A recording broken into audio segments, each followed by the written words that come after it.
So she says like one line about white privilege, and that's what set all these people off and made them decide that Catwoman has to be the bad character because she's black woman and like you have to hate the woke. Okay.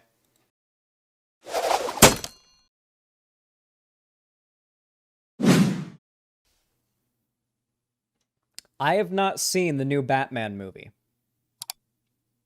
I haven't seen it. I heard it's good. Haven't seen it yet. I heard it's pretty good. I heard it's ridiculously long. The only thing I've seen of the movie is this. And when I saw the original video on Twitter, I thought it was real. This is all I've seen of the movie. And it's not a real clip, it's edited, but I thought it was real at first.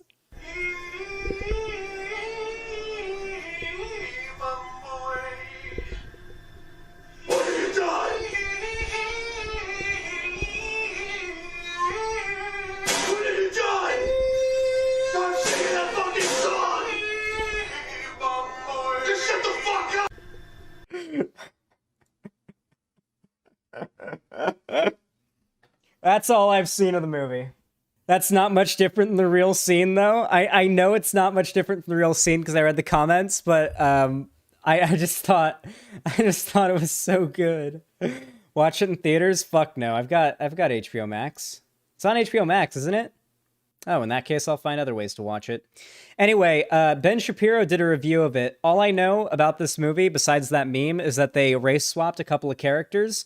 They made the characters that were once white are now brown, and most of the good guys in the movie are brown, and most of the bad guys in the movie are white, and so racists got really mad about that because they don't like when white people are the bad guys and brown people are the good guys in media, because it might give off the wrong idea, you know what I'm saying? So yeah, let's go ahead and see what Ben Shapiro has to say about it. Alrighty, folks, so last night I went and I saw The Batman. My review of that is coming up in just one moment. This video is sponsored by Ring.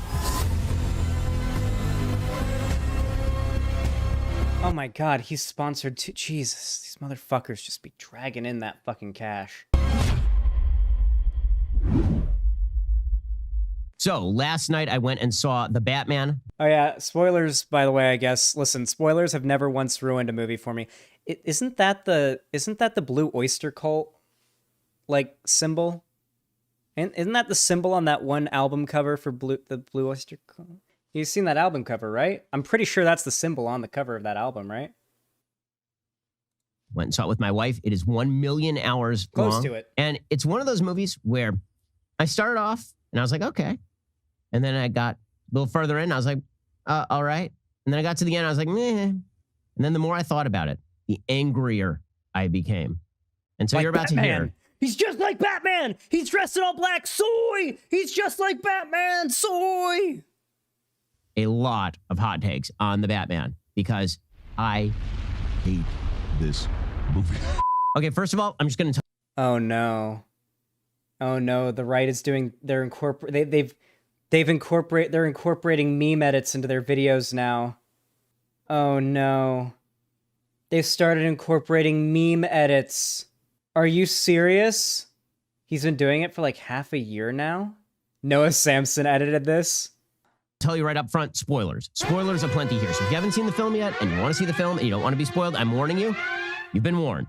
All right. This is Detective Batman. So if the original Michael Keaton Batman was sort of crime-fighting Batman and the Christopher Nolan Batman was city-saving Batman, this Batman is supposed to be Detective Batman. And this has a long history in the Batman comics. Some of the best Batman comics, particularly... Okay, that sounds way more interesting to me, okay?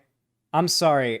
You can't make Batman beating people up just 'cause interesting. There's got to be, like, some mystery and intrigue, you know?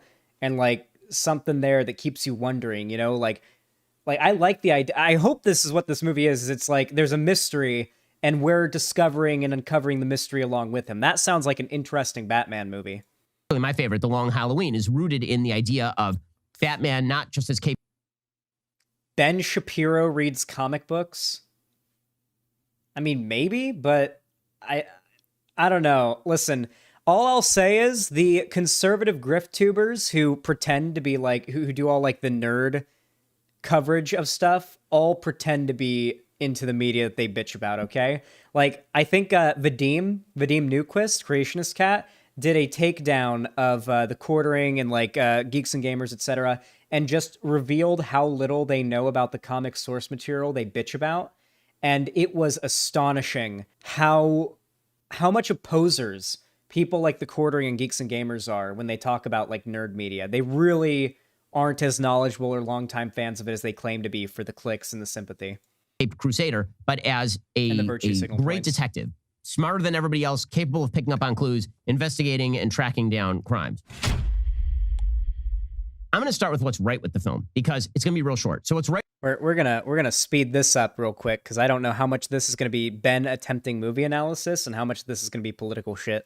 With the film is that it looks great. It is a film noirish take on Gotham City. It almost feels kind of like retro Taxi Driver Gotham City. So everything's very dirty. It's all taking place at night. It's shot in kind of grayscale at times. It's got a lot of warm oranges and reds, but against a very dark black. So it's a lot of muttered dialogue. It feels as though it's taking place in the same city as Joker is taking place. So if you saw Joker, Todd Phillips' Joker, which looks like 1970s New York, it feels almost like the other half of that, but it seems more like the take on what future New York would look like if you were living in New York in 1970. That's sort of a Holy fuck, the DCEU needs to get their shit together. They really need to get their shit together if they want to compete with the MCU. For real. As far as storytelling goes. Like, how many Jokers have there been in the DCEU continuity at this point? Or movies released since this continuity started? Joaquin Phoenix, this new Joker they've teased. There was the Jared Leto Joker. How many fucking Jokers are we gonna have recast, killed off in this fucking, like, time? It makes no fucking sense. Like, I've watched a decent amount of these movies, and I don't know why Warner Brothers keeps making the decision to, like, you know what it is? It's because Warner Brothers doesn't give a shit about developing characters. Like, Disney and, like, Marvel Studios or whatever, they at least give a shit about developing characters over a long period of time. DC really doesn't feel like, or sorry, Warner Brothers really doesn't feel like they give a shit about developing characters.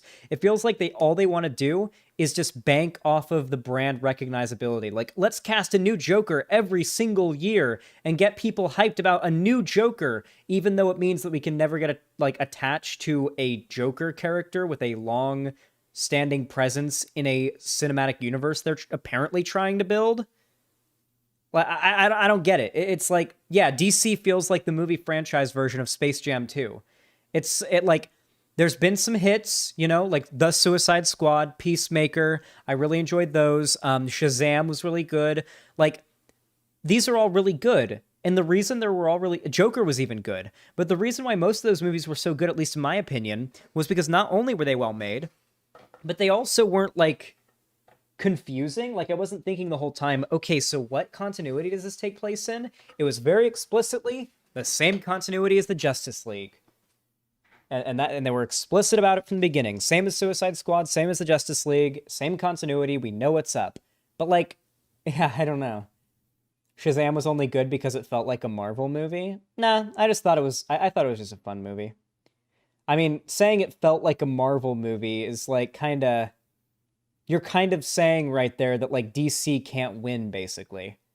That's the implication of that. Like, so DC made their movie good, so now it's like a Marvel movie, so, yeah, they can't win then. Like, I don't know. Good way of putting it. The music to the film is okay. I think that Michael Giacchino tends to be a little bit derivative in how he does the scores to the films. This one, he basically takes the music that Hans Zimmer and James Newton Howard wrote for Batman Begins in the Nolan trilogy, which the theme goes da-da, and here he just inverts it. So instead of da-da, it's da-da. Okay, fine. So it's a little bit derivative, but the score is totally fine. The acting is okay, as we'll find out in a second. They give Robert Pattinson nothing to do as Batman. Nothing to do as Batman. I didn't think that Zoe Kravitz had any sort of chemistry with Robert Pattinson, so she's fine. She's kind of flirty. I didn't see anything particularly wrong with her performance. I just didn't see... She's very hot. Listen, one thing I'll say is Robert Pattinson turning down steroids, like, for his workout regimen for this movie, very, very admirable. I've seen pictures of what's his name? I forget his name, the actor. I saw pictures of him in the movie, and, like, he's in good shape, but he's in, like, normal human being good shape. Like, a lot of the actors that you see, particularly like Chris Hemsworth, Hugh Jackman, definitely on steroids and lying about it. Like, I've been digging a little bit, okay, into the fitness side of YouTube, and it is not even controversial among like bodybuilders and gym bros that like Hugh Jackman and like all the big like Marvel superhero, like the guys that are jacked, they're all on steroids. They're all on something. Like once you see the difference between like someone who's like, because it does take literal years to reach the like the level of muscle growth and lack of body fat percentage that some of these actors build up in like 6 to 8 months for a movie role. For a normal person, it takes years of stringent, diligent training to do that. You need to be having some sort of, you're getting juiced for that. You're getting some, so, there are a lot of different types of anabolic steroids you can take to have these effects, but like, I'm not going to speculate on which, but like, there are things you can look for. There are things you can look for. Like a big one is gynecomastia in dudes that are using steroids. That's a pretty common one. Like really big dudes who use steroids, if they've got some gynecomastia going on, you know they're roided up. That's always like a big giveaway. It's not always the best go-to thing, but it's a pretty big giveaway. A lot right with her performance. You have John Turturro showing up as Carmine Falcone. Anyway, and he's John Turturro. Robert Pattinson, in the lead up to this movie, called out a lot of the Hollywood actors who lie to the public and just say, "Oh yeah, I got to 300 pounds of muscle from 217 or 238 pounds of mostly just like flab and like skinny fat in 6 months for a movie role by eating nothing but chicken and broccoli and rice and working out twice a day for 2 hours." It's like, bull fucking shit you did.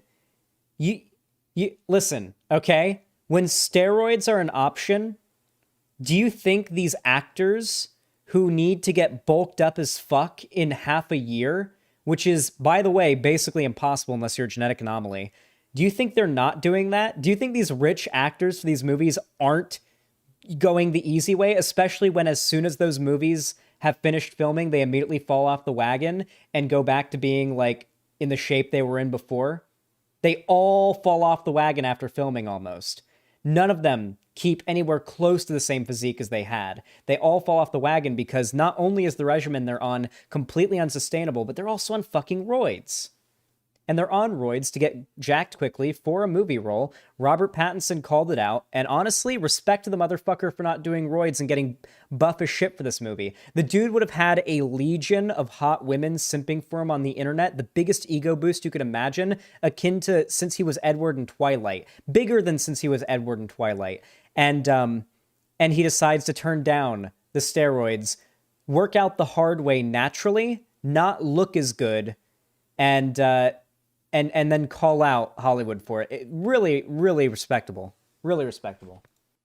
So he's okay. He's somewhat menacing. The best performance in the film is Colin Farrell playing the Penguin. You literally cannot spot Colin Farrell in this makeup. There's no way that you can see Colin Farrell here. The whole movie, I'm staring at him going, that's not Colin. It is Colin Farrell. It's the best performance in the movie. Paul Dano gives a good performance in the film, although he's sort of playing the Joker a little bit, although he's playing it more wide-eyed, as Paul Dano is apt to do. The main character of the film is the Riddler. And herein lies the main problem with the film. The biggest problem with the film is that the film hates Batman.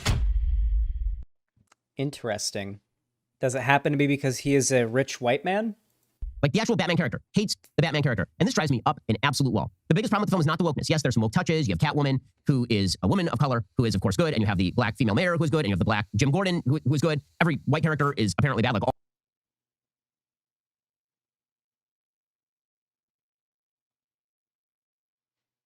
Do you remember at the beginning of this segment when I said, I bet he's going to complain that, like, too many of the good guys are black and too many of the bad guys are white?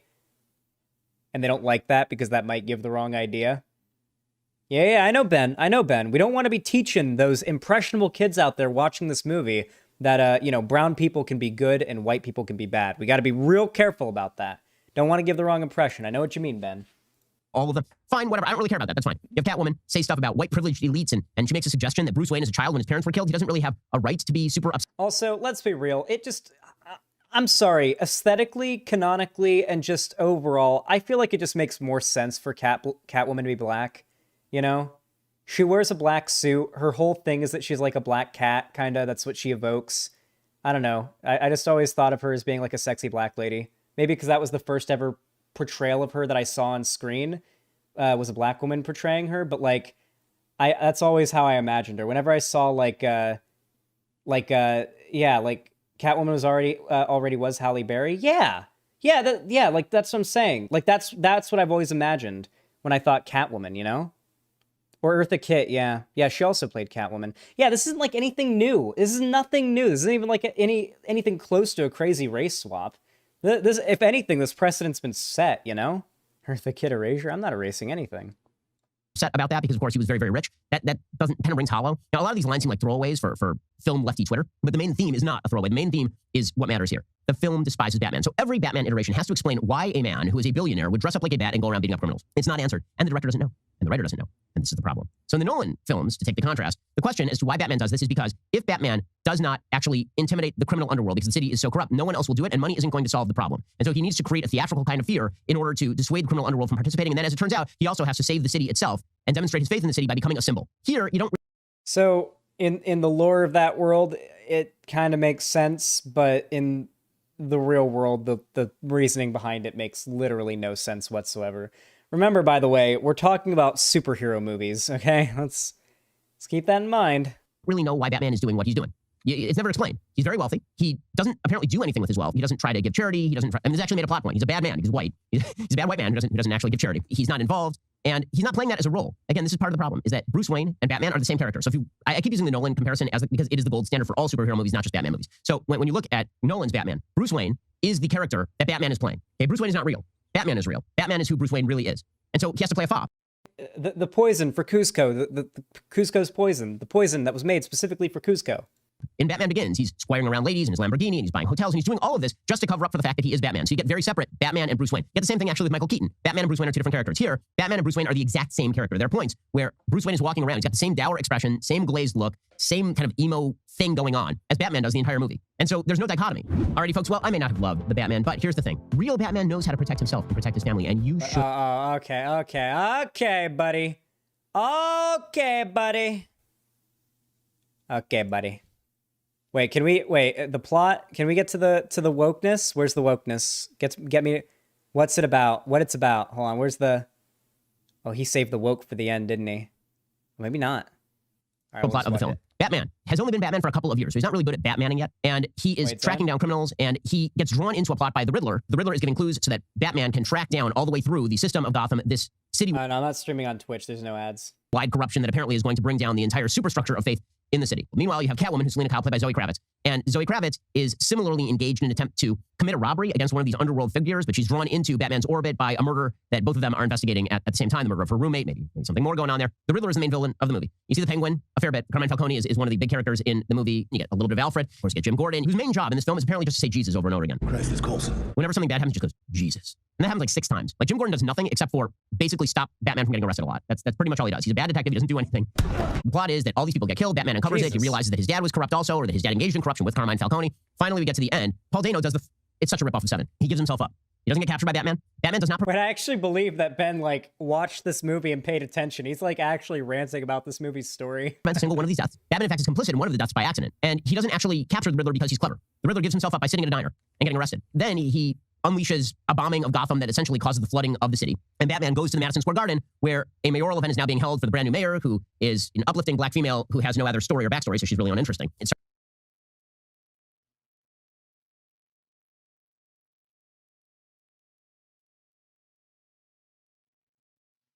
starts to flood. And up on top, in the wings, are a bunch of Paul Dano's followers. Are a bunch of the Riddler's followers are all dressed like the Riddler, and they're shooting down into the crowd to try and kill members of the elite in Gotham City. And so Batman goes up there and he's beating people up. There comes a point where he's beating this guy, and he's really, like, maybe beating him almost to death. Damn. And he stops, and they take off that guy's mask, and they say, "Who are you?" And the guy says, "I am vengeance." Okay, now this is the theme throughout the film. Ooh, the theme. Okay, so in order to explain why this is a problem, you have to now understand the character of the Riddler. So it says right at the beginning of the movie, "Who is Batman? I'm vengeance." Right? He's just on the streets and he's beating people up. I'm vengeance. And then people keep calling him Mr. Vengeance for no apparent reason. Like, we don't know why they're calling him that, because he never actually publicly says he's vengeance. It's in his creepy diary, which again is supposed to be a mirror image of the fact that the Riddler also keeps a Zodiac Killer style diary. So they're supposed to be two halves of the same whole. Batman is beating up this follower of the Riddler's. He takes off his mask, and the guy says, "I'm vengeance." And suddenly Batman sees. Suddenly Batman realizes he can't be vengeance. That's not what he's meant to do. He's betrayed his mission. And so he then descends on an electrified cable because he's trying to stop people from being electrocuted by this flying electrical wire. And he cuts off the cable. He's holding onto it. He falls down into the water. A rebaptism. He gets up, and then he proceeds to lead a bunch of people who are not really trapped, but kind of trapped, I suppose. And he leads them to, I guess, a safer place by carrying a torch. And then he goes up to the top of Madison Square Garden, and he is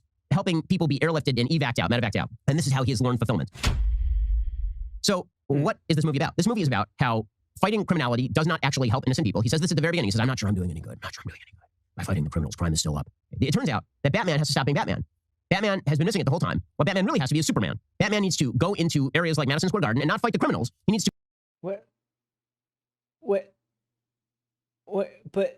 But Batman, the older Batman characters that are... Hold on. The older Batman portrayals that we see are ones where he's older and more mature, and I'm pretty sure in most of those spends like a significant amount of his money on like public works projects and like helping people with like he actually does donate to charity and like helping like they've written that like explanation for that a long time ago. This isn't like a plot hole that the writers forgot about. Like, obviously, yes, he does. I mean, from the looks of it, and I haven't seen this movie yet, but I mean, just listen to Ben Shapiro's synopsize it, I guess. It sounds like this movie was like his character development from being a vengeful, violent hero to being someone who fights to protect people and save the day, not for vengeance and to fulfill his spiteful, like, personal grudges. That seems to be like the like, I'm going to guess that if Batman wasn't so fixated on hunting down the Riddler, then he would have been able to possibly prevent all those bombs from going off. I assume that's probably part of the lesson he learned. Seems like that would probably be the way it goes. Now, Ben Shapiro probably has to say this movie was bad because of the woke whatever, because his audience says it has to be bad. From what I've seen, everybody seems to overwhelmingly like it. Maybe Ben genuinely doesn't, but I just can't imagine a world in which Ben Shapiro makes a video saying the Batman was good, and then his audience doesn't just mass respond with hate saying, but it was so woke, it was woke, to go and lead people with a torch to a slightly safer area. He needs to help medevac people on the top of it. He needs to build habitat. Yeah, Zan, that's the point. He goes from fighting out of revenge to fighting to protect people. Yeah, I mean, that seems to be how he described it. So wouldn't it make sense the moral of the movie is that, like, yeah, punching all your problems doesn't necessarily solve them? For humanity. He needs to join Jimmy Carter and build houses for homeless people. That's what Batman needs to be doing. This really is a sort of attack on the idea that fighting crime helps innocent people. It's an almost defund the police attitude toward what crime is. And it's an attack on the... No. The point is that you have to attack the root cause of crime, you dumb fuck. Okay, to be fair, this is a guy who admits that he doesn't care when all of the, like, academic institutions, data, and, like, all the reputable organizations that exist in the scientific and academic industries disagree with him. He's outright said he believes that leftists have infiltrated every academic institution, and they can't be trusted. That is his excuse for why he shouldn't have to listen to facts or data and why his feelings should matter more. So I don't really blame him for that all that much, for being incapable of recognizing the idea that, you know, the movie was clearly saying that we have to attack the root cause of crime. The basic idea that individuals are capable of doing... Also, movies are never an attack on anything. Movies are art that offers social commentary. Justice by finding bad guys and fighting them. Instead, apparently, individuals are only capable of doing nice things by helping little old ladies cross the street. It's this sort of mentality that has led to New York turning into Gotham City in the last couple of years, by the way. That's a fundamental betrayal of what Batman is. Dude, all you have to do to be a successful conservative is to be like, haha, LA and New York, post-apocalyptic, am I right? Democrats bad. Critical race theory.